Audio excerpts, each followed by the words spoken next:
Olá pessoal, estamos aqui nesse canal do YouTube para falar sobre administração da mudança. Em tempos de coronavírus, nada mais oportuno porque estamos numa mudança de hábito, numa mudança comportamental e nesse sentido também as nossas aulas mudaram. No entanto, estamos aqui para conversar sobre o importante tema, a administração da mudança. A definição, segundo Aurélio Buarque de Holanda, mudar é alguma coisa que se dispõe do outro modo, se remove, se desloca, dar uma outra direção, substituir, alterar ou modificar alguma coisa. No entanto, o que é uma mudança organizacional planejada do ponto de vista corporativo, do ponto de vista das organizações, do ponto de vista das instituições?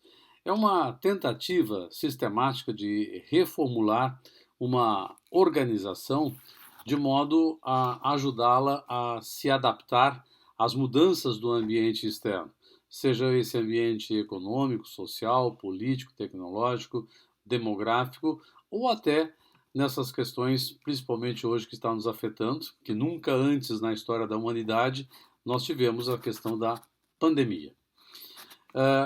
Algumas questões precisam ser aqui trabalhadas, principalmente em relação a por que ocorrem estas mudanças no ambiente organizacional.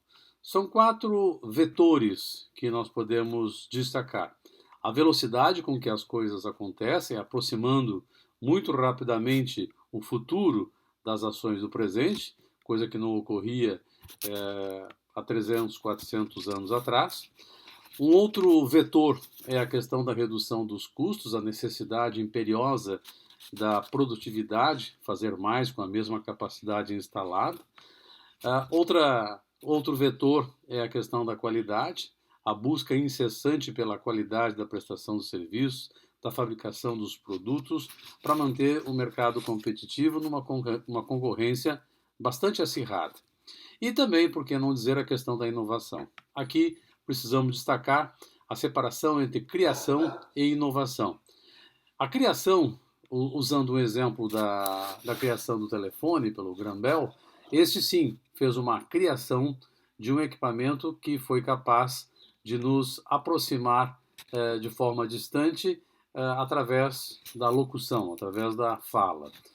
A inovação ela precisa ser separada em duas partes, a inovação incremental e a inovação radical. Vamos começar por essa última, a questão da inovação radical, que quando houve a retirada dos fios no processo de telefonia, nós temos aí uma inovação radical, há uma ruptura, há uma mudança de paradigma de forma radical. E a outra questão é a mudança incremental. Por exemplo, hoje, quando se adiciona algum aplicativo aos nossos dispositivos móveis, aos nossos telefones celulares, por exemplo, é uma inovação, mas uma inovação incremental. Só vamos adicionando algumas coisas. Então é bom separar o que é a criação, no caso do telefone pelo Graham Bell, e a inovação nestas duas dimensões, a inovação incremental e a inovação radical. Em relação aos tipos de mudança, nós podemos separar em duas situações, quanto ao momento e quanto ao ritmo. Tá? Quanto ao momento, nós podemos dizer que elas podem ser reativas. Há um problema e nós temos que fazer algum tipo de intervenção, como por exemplo o que está sendo feito hoje no cenário mundial com a pandemia e que toda a população dos 7 bilhões de habitantes do planeta Terra precisam reagir a estas situações. Ou as questões proativas. Em alguns países ainda não chegaram a ter a contaminação do vírus, ou ainda uma contaminação tênue, né? E elas podem ser proativas, quer dizer, planejamento das situações. E a outra questão seria uma situação um pouquinho mais complicada de ser explicada, que é o momento de predição, ou o que seria uma predição? É um sonho, é uma preparação, uma verificação do que poderia estar acontecendo e então acionar alguns mecanismos de forma planejada para a mudança.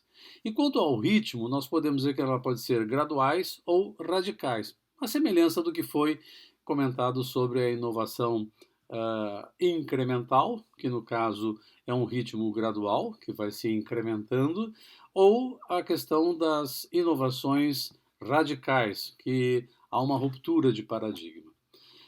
Em relação aos focos da mudança, nós podemos colocar 3 focos que vamos trabalhar na sequência de uma forma mais detalhada. A mudança organizacional sempre procura estabelecer uma melhoria do desempenho das corporações. Esses 3 focos, então, é o foco vinculado à estrutura da organização, à tecnologia e ao comportamento humano. Em relação ao primeiro, que é a questão da estrutura, nós podemos pensar no desenho organizacional, no arranjo físico, né? Numa empresa do tipo caixa-linha, numa organização orbital, ou mesmo alguma organização sem ter um desenho, sem ter um arranjo físico, que são as organizações virtuais, sem fronteiras, né? O Sidney Bauman coloca a questão do mundo líquido, né, conforme nós já havíamos, inclusive, conversado. E a questão das responsabilidades e das competências. Também, em função do desenho organizacional, nós podemos ter que redesenhar responsabilidades e redefinir quais são as competências desejadas no cenário organizacional. E a questão do endomarketing, ou do marketing interno, em relação aos processos internos e principalmente a questão das comunicações interna com o meio externo. Ora, quem faz a interlocução do processo de comunicação são as pessoas. Se essas pessoas estão satisfeitas, valorizadas, reconhecidas, elas poderão ter uma interlocução mais efetiva com o cenário externo. Então, a questão do endomarketing é valorizar os funcionários, a prata da casa, para que esses estabeleçam uma boa relação com o meio externo. E o foco vinculado na questão da tecnologia no mundo atual, em que as coisas acontecem através da robotização, da inteligência artificial, da criação de algoritmos que dão inteligência aos nossos computadores, nós temos que adaptar os sistemas operacionais, os mestres de trabalho, os equipamentos e as máquinas, a engenharia da produção precisa desenvolver algum tipo de equipamento para que dê vazão, por exemplo, um drone, por exemplo, né? Podemos pensar do ponto de vista da tecnologia, a criação do drone, principalmente em tempos de pandemia do coronavírus, que ele possa fazer todo o processo de logística, né, sem ter o contato de humanos com humanos. E o terceiro foco, que parece ser o mais fácil, mas acreditem, não é no caso da mudança organizacional, é o comportamento humano. Nós imaginamos sempre que o comportamento humano é o mais fácil porque nós somos seres humanos. Mas a questão da cultura, as políticas de gestão de pessoas, nós todos temos expectativas em relação às práticas de gestão de pessoas que são aplicadas no cenário organizacional.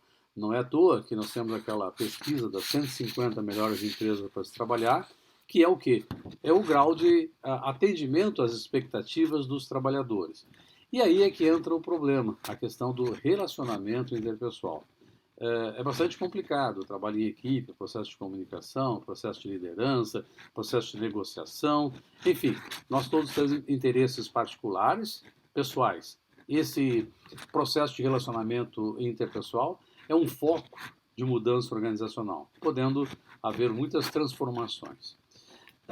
Não poderia deixar de trabalhar também aqui com vocês a questão do planejamento e realização da mudança organizacional em 4 dimensões. O diagnóstico ou a anamnese, né, a verificação do que está ocorrendo, o plano de ação, a intervenção propriamente dito e o feedback, a verificação, a avaliação do que foi realizado e se realmente está sendo feita a intervenção correta, de acordo com o plano de ação desenhado, e se foi atendida aquele diagnóstico com aquele problema, aquela patologia organizacional eventualmente que tenha sido identificada.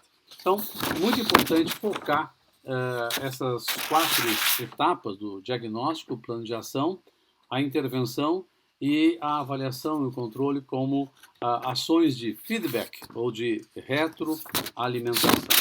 Mas não tenhamos a certeza de que a mudança é fácil, porque existem resistências às mudanças.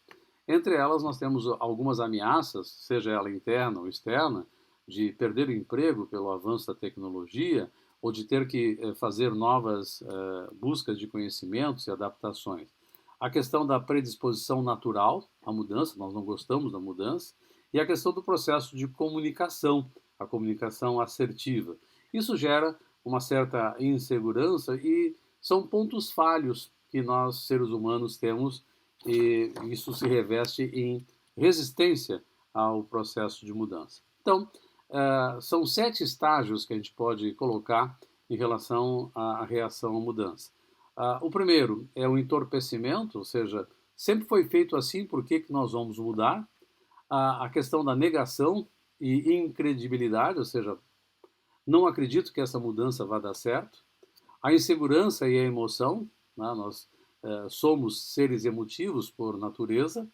A questão da acreditação e conformismo, ou seja, temos que fazer, a mudança é necessária, é um mal necessário, então vamos praticá-la. Aí entra as fases melhores, a adaptação, os testes, já a elaboração e a procura do significado, a mudança realmente ela é positiva, e, por último, a internalização. A mudança passa a ser um mal necessário a partir daí. Então, os ingredientes, não como uma receita de bolo, mas criar a necessidade da mudança, pode ser um primeiro ingrediente. Um segundo, comunicar, comunicar, comunicar e, quando parar de comunicar, comunicar novamente, um pouco mais. Mostrar às pessoas que a mudança poderá trazer benefícios para si, para a sociedade, para a sua família, para a empresa, enfim. E criar uma aliança forte e comprometida entre as chefias.